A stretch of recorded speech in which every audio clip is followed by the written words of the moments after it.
Savez-vous pourquoi Saint-Nicolas est reçu dans de nombreuses villes où il défile avec le père Fouettard à travers les rues sur un char décoré et accompagné de fanfares et de spectacles?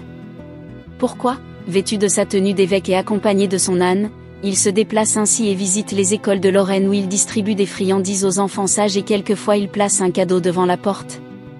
Je vais vous raconter l'histoire d'un personnage extraordinaire. Il était une fois, il y a très longtemps, dans un pays qui s'appelait Patars, est né un petit garçon que les parents prénommèrent Nicolas. À la mort de ses parents, il hérite d'une fortune colossale.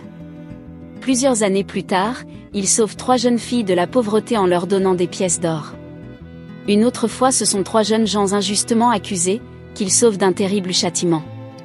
Un jour, on cherche une personne, pour remplacer le vieil évêque de Myre et Nicolas fut choisi. Il est plusieurs fois emprisonné et meurt un 6 décembre, date qui devint le jour de sa célébration. Des reliques de Saint-Nicolas se trouvent à Saint-Nicolas-de-Port en Lorraine où de nombreux miracles ont lieu à travers les siècles. Le culte de Nicolas s'amplifie et nous représentons alors le saint et ses prouesses dans les églises de France, tant sur des fresques que sur des vitraux ou des portails. Le phénomène se propage dans le monde entier. Il a été un saint prié, et par conséquent remercié. À sa gloire, éclatée aux 4 points des méridiens, s'ajoute celle des corporations, car Saint Nicolas patronne une foule de métiers. Il est le pape des professions. Dans les campagnes lorraines, la famille entière prépare chaque année sa venue le 6 décembre. Les enfants deviennent soudainement plus sages, plus attentifs et observent le coucher du soleil qui devient rouge car pour eux c'est Saint Nicolas qui cuit les pains d'épices.